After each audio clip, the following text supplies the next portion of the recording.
Well, good morning, or good afternoon, or good grief, whenever you're watching, or whenever you're listening. My name is Willie Lawson, and this is the morning report for Friday, October 7th, 2022, in the year of our Lord. It is amazing. We've gotten through the first 7 days of the month. Halloween is on its way. And you know what that means? It'll be Christmas tomorrow. It's already Christmas in the stores. It's already Christmas. So I hope that you're looking forward to Christmas because I am. I ain't gonna lie to you. I am looking forward to Christmas. Definitely looking forward to Christmas. Um, it isn't like a 2020 Christmas where we started Christmas. I don't know. We started Christmas in October at my house. I don't know about you. And we put the tree up before Thanksgiving, and the tree stayed up through the Super Bowl. So it stayed up through like February 2021, and we just want we just want to take it down. We just didn't want to take it down. Um, and when we say that we know the song, we could use a little Christmas right this very moment. No, we could use a lot of Christmas right this very moment. I really believe that that is how we are right this very minute. I think that we could truly use a a um a good bit of Christmas right this very minute, with all the things that are happening, all the things that are going on, and all the things that we're going to have to deal with, at least unto and up through Christmas. So yeah, so listen, we're going to get with a few of those stories. Hey, listen, thank you ever so much for those of you who are watching the videos on Rumble. I'm starting to see Rumbles happen, and Rumbles are just likes. So if you watch the video on Rumble, do me a favor, click the if you like what I'm saying, you know, give us a like, give us a thumbs up. It's one of the things that encourages us. Paul and I, oh, somebody watched and they watched it and they didn't hate it. And we could all use some encouragement. Oh, my shirt, Indiana. No, I'm not from Indiana. And you guys know I'm a Florida State fan. This is this is a T-shirt from my boss's kid who is now at Indiana University, and I'm proud of him. He was one of my private saxophone students for a minute, and I've known him since he was born. So we're all supporting Jordan. Thanks, Jay, man. Appreciate the shirt. I told you, man, I would pimp the shirt if I got one. I would pimp the shirt for sure. Anyway, that's what that's about. We're gonna take a little break. We'll be back with more of the program right after these messages. All righty. Well, welcome back. Welcome back. We appreciate you being here. Thank you so much. I wanted to show you guys something. It's gonna be impossible to see on the video, but it's a bottle of water. I tore the label off because not sponsored by Walmart. Um, but what we did, when the power before the power went out, we took just a regular bottle of water and put it in the freezer so it would ice over. And with the thinness of the plastic they use, they ice over pretty quickly and pretty completely. And we use those to keep the refrigerator and the freezer cold. We use it like a cooler, like you would use a cooler with ice, because getting ice during those times, or the regular ice in the bag ice, is almost impossible. It sells out immediately. So if you ever end up in that situation where you're going to be without power for a prolonged period of time, and you don't want to lose all the food that's in your regular refrigerator. Now you'd have to use a lot of those. If you have one of those deep freezers, you'd have to use a lot of those. And we've decided that we would really not open the refrigerator very much, and we didn't lose any food. Praise the Lord. All righty now. Let's get with the stories. It is almost Halloween. And for those of you who do Halloween, we don't do Halloween in my house. And I know I sound like a Halloween Grinch, but there's also a reason why we don't do Halloween. Um, We used to have candy for the kids in the neighborhood who came by. But at this point, we don't have any kids. We don't have any kids in our neighborhood on our block anyway. And a lot of people, in certain neighborhoods just don't go out and do Halloween. And they don't do Halloween for the very reason I'm going to tell you about. A group of Senate Republicans is warning of a deadly new drug on the block that is being brought over as a consequence of President Joe Biden's open border policies. In a public service announcement video, the 13 Republicans are cautioning parents to double, and I say triple and quadruple, and basically throw out their children's Halloween candy to look for rainbow fentanyl, a drug that looks like candy or sidewalk chalk. This is a quote from Roger Marshall, a Republican from Kansas. I come to you today not only as a U.S. Senator, but as a fellow American concerned about the health of our nation's youth this Halloween, particularly ahead of this Halloween, given the drug cartels have begun targeting young kids with rainbow fentanyl that looks identical to candy and sidewalk chalk. In a public service announcement video, the Republicans tell Americans that the Drug Enforcement Administration has already seized the brightly colored rainbow fentanyl pills from 18 U.S. states, saying the drug cartels are making the pills look like candy to lure young children to take. And that, and I know that seems like it's over the top, but I'll tell you what, these drug cartels care about one thing and one thing only: making as much money as they can. And you're saying, well, little kids don't have money. You get them hooked on a drug, you get somebody hooked on a drug, they find a way to get the money. They do. Even little kids. Even kids who are 12, 13, 14, 15 years old for sure. The powerful drug cartels are after your kids, your neighbors, your students, and your family members and your friends. No one is spared as fake pills laced with fentanyl are beginning to look like candy in an effort to lure young Americans. That was a quote from Marsha Blackburn, Republican from Tennessee. Meanwhile, Marshall called out the Biden administration for ignoring the issue plaguing the country. Because of Joe Biden's open border policies, illicit fentanyl, which is really coming from China, is wreaking havoc in communities throughout the U.S. and killing Americans at record rates. As such, every state is now a border state, with more than 150 Americans dying each day from fentanyl poisoning. Fentanyl, Marshall said, adding, while this administration continues to turn a blind eye to the crisis, we will continue to bring awareness and solutions.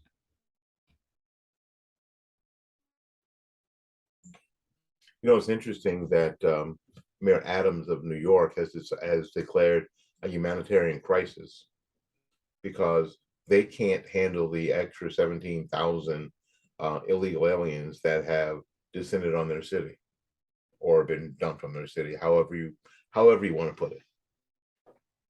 Now, we're talking about New York City, one of the largest cities of population in the world. In the world. Not just in the country, on the planet. So we're talking about, seriously, we're talking about a place that is massive. Absolutely massive.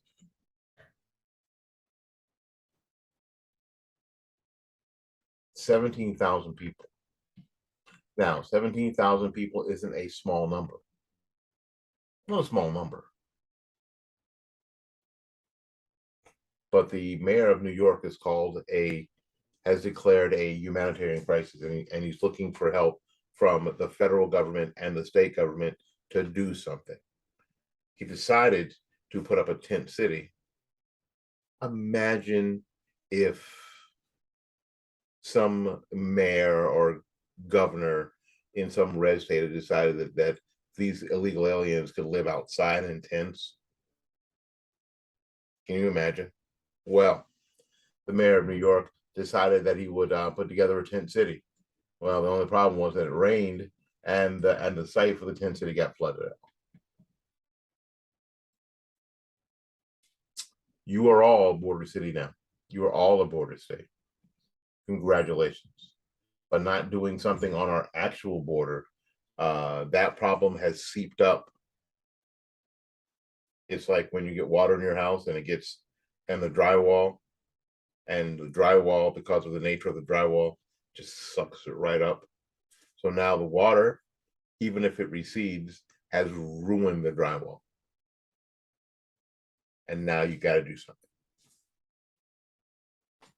That's what's happening to our nation. So those people who are sitting in those states up north, Massachusetts, calling themselves a sanctuary state, New York, a sanctuary state, New York City, a sanctuary city. Now when you, Massachusetts, Martha's Vineyard, now when you get an opportunity to be that sanctuary, it's a lot harder to do than to say. And now we're getting fentanyl and other drugs that have plagued border states for years. Now it's in your backyard. Now it's in your court. Now it's in your court. All right.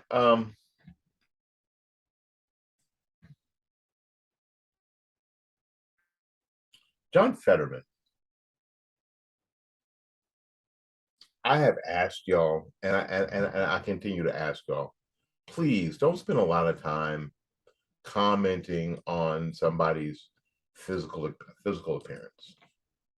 And I mean that because that pulls you away or pulls us away from the issues at hand when you're going to attack somebody's physical appearance, whether you think they're attractive or not, whether you think they have a big nose, whether you think they're fat.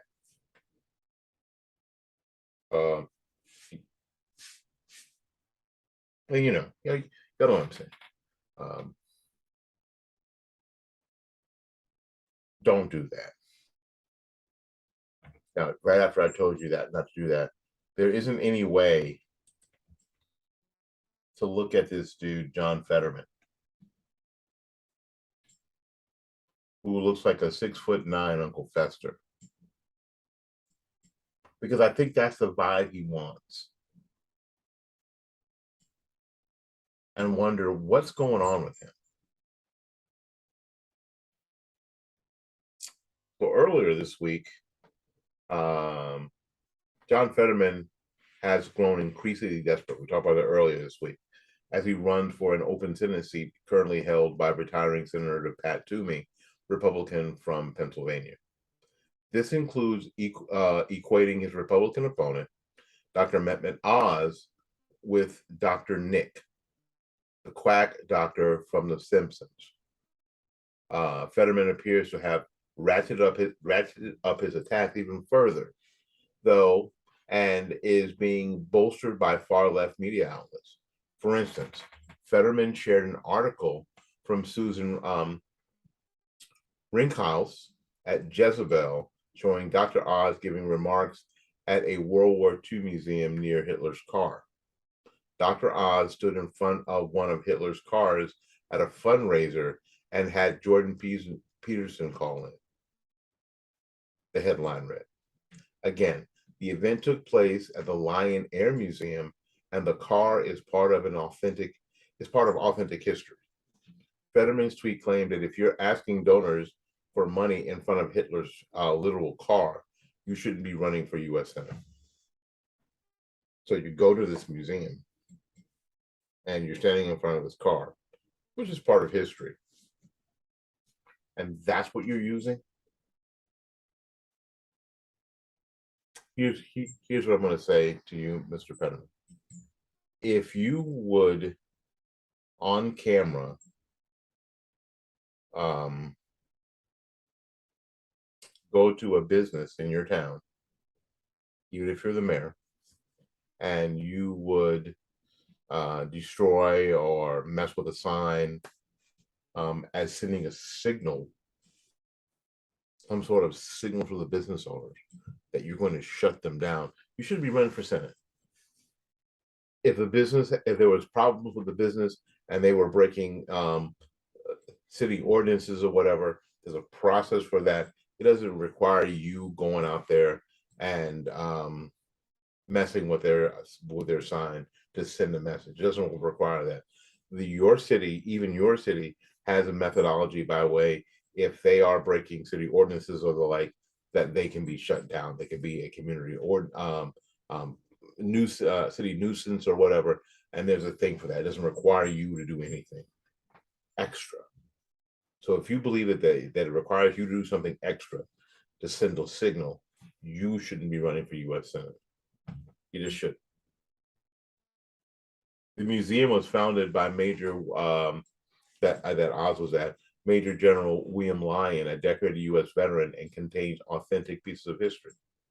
Reconnaissance in her piece also goes after Representative Matt Gaetz. Of course they do, referring to him as a sex pest. Although the congressman has denied any such claims, late last month, the Washington Post reported that, quote, career prosecutors recommend no charges for Gaetz in sex trafficking probe. Although Rinkus doesn't mention that in her piece. Rinkus jumps to further conclusions from there, writing this. Here's what she wrote. We have several theories about how and why this happened. One, Oz's team is extremely bad at their jobs.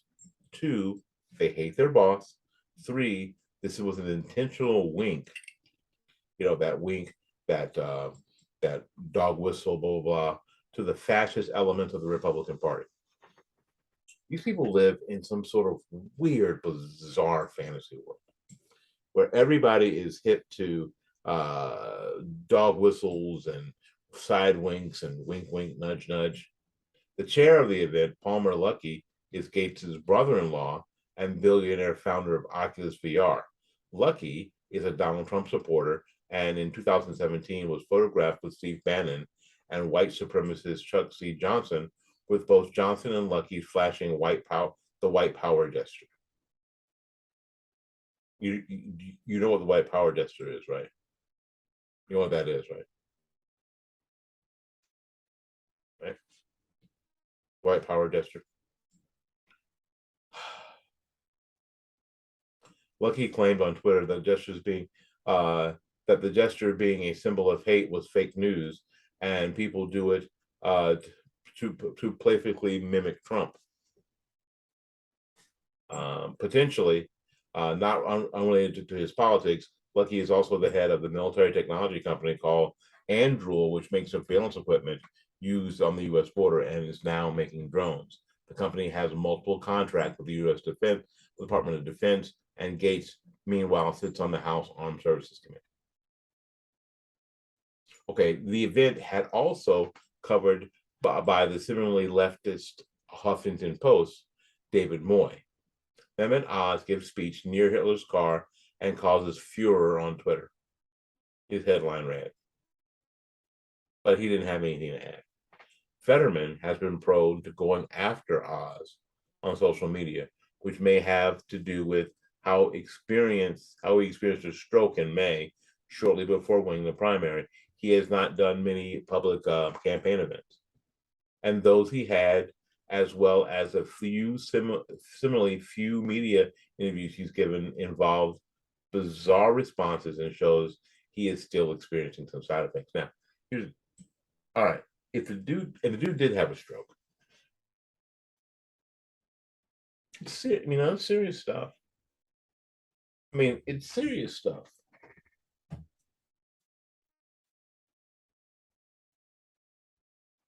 I don't even know if you should be running, John. I don't even know that you're ready for this. it kind of reminds me of what the Democrats did to Joe Biden. We saw Joe Biden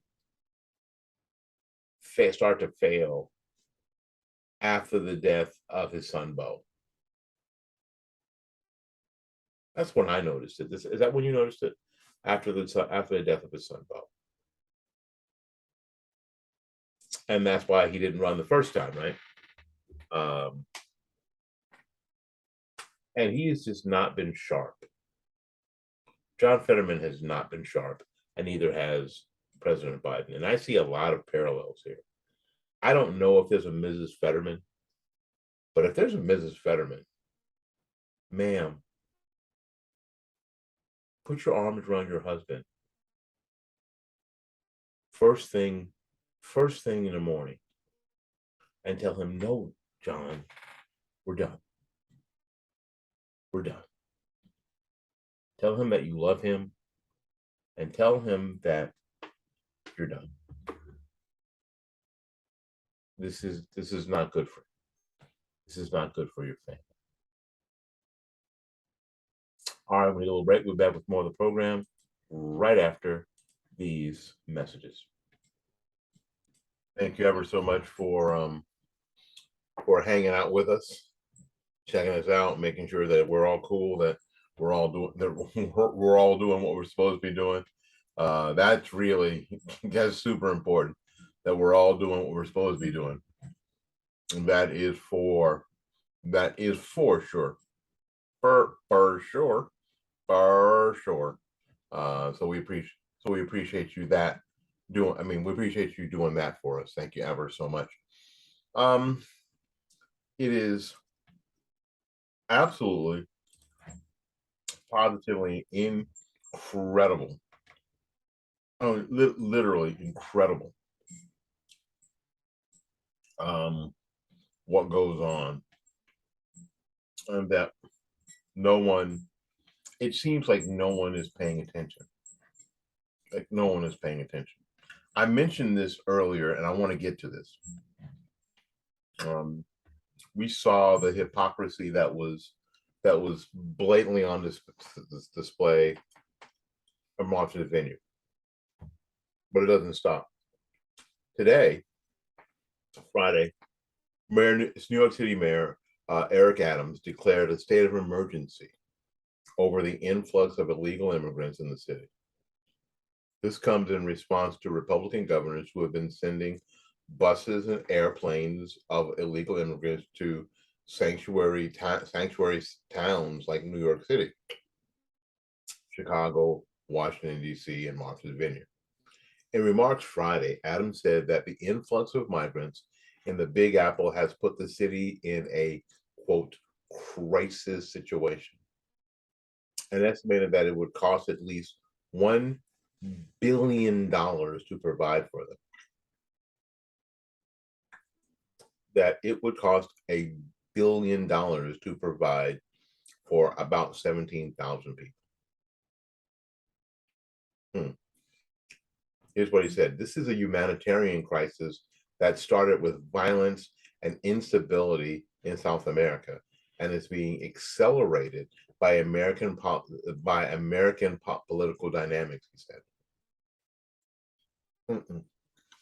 It's being accelerated because the President of the United States, because politics will not secure our southwestern border. That's why it's being accelerated. Because Joe Biden and Joe Biden's people and the left is not taking care of business at the southwestern border. Mayor Adams, if I could speak plainly, it's your party, your people, even your rhetoric across the board that has created this crisis. Now think about this, y'all. If Eric Adams says it's going to cost $1 billion, wouldn't cost anywhere near $1 billion, he's lying. but $1 billion to deal with these 17,000 people. How in the world would some of these border towns in Arizona and Texas or even California deal with that crisis that they have been dealing with for years? Years. How are some of these border towns in Texas supposed to have the same resources or access to the same resources as a place like Chicago or New York City or Washington, D.C.? So is it, excuse me, so is it really that amazing, or should it be that big a deal when some of these governors on these border states decide, okay, this place, New York City, has declared themselves a sanctuary city for this population of folks? It seems like the only compassionate thing to do is to get this group of people to this place that has declared themselves a sanctuary for them.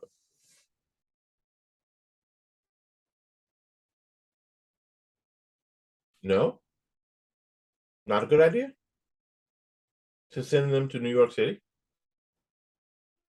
the city that never sleeps, the city by the bay, San Francisco, that toddler town, Chicago is. These places of all that have that celebrated and danced in their offices when they declared themselves a sanctuary city.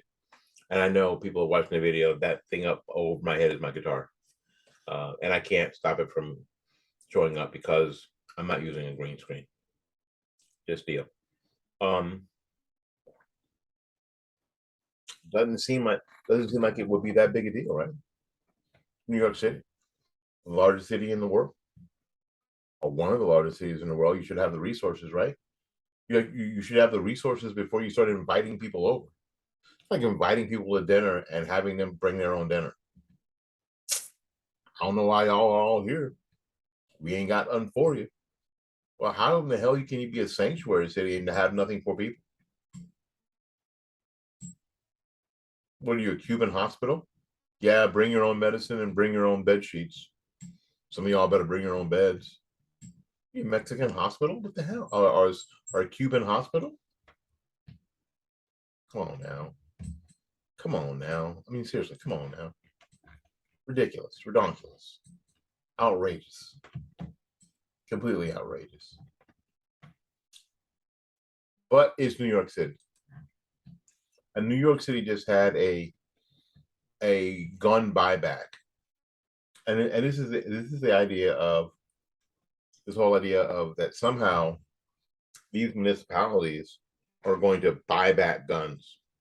Well, you can't buy back guns that you didn't sell. Let's call it something else.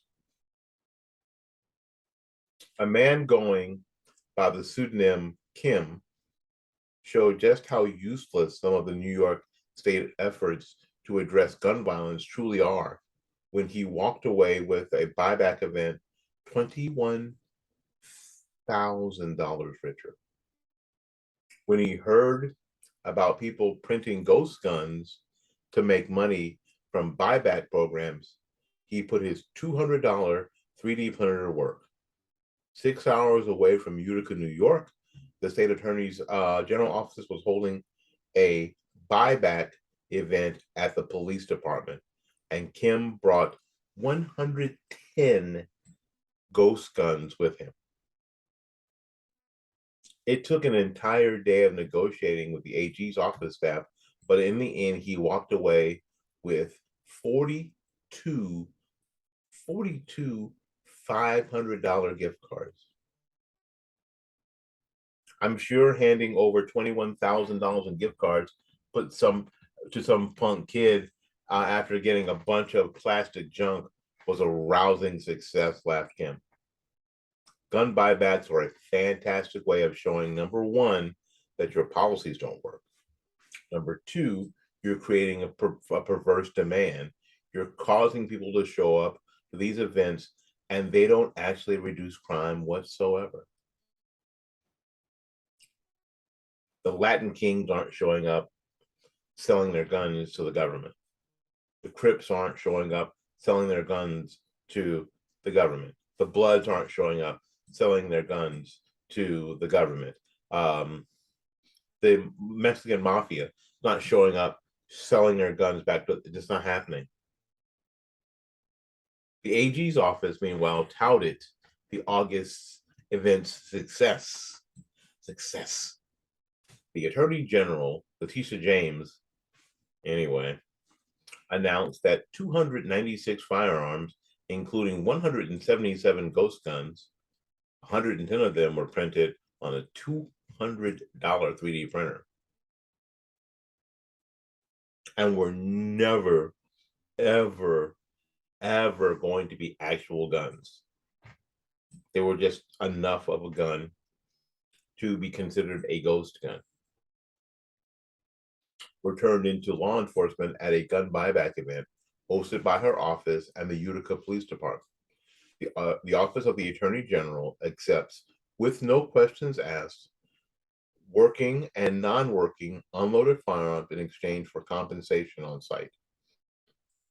Yesterday's event is a part of the Attorney General's ongoing efforts to combat gun violence and protect New Yorkers throughout the state. To date, Attorney General Letitia James has taken more than 3,300 firearms out of communities through gun buyback events and other initiatives since taking office in 2019. 110 of those guns were made on a 3D printer for the express purpose of making these people look like the morons they are. And the dude walks away with 42 $500 gift cards, $21,000 of taxpayer money for hunks of plastic that were never going to be turned into guns, ever. It's crazy. When confronted about the ghost gun scheme, the AG's office told News Channel 2 they'll change their policies going forward. How? But they didn't specify how. Is what they said. One individual's greedy behavior won't tarnish our work to promote public safety. What that greedy person showed them was that whatever quote work in quote work that you're doing isn't making anybody safer. It isn't. It's just spending taxpayers' money erroneously. You might as well be pissing it down the street. That's what you're doing. They said, we have adjusted our policies to ensure that no one can exploit the program again for personal gain. No, they haven't. They can stop taking ghost guns. They can decide that you can only do one of them or two of them at a time, not 110. You know, maybe that's what they could do. Or they could actually do police work, real life police work, and stop with all this BS. But that's not going to happen either. So, you know, all right, we got to get out of here. Don't you do it? Yeah, we got to go. We got to get out of here and make room for somebody else. So until we see you again, go out there and learn something, love somebody, and for goodness sakes, y'all take care of yourself. We'll see you when we see you. Bye bye now.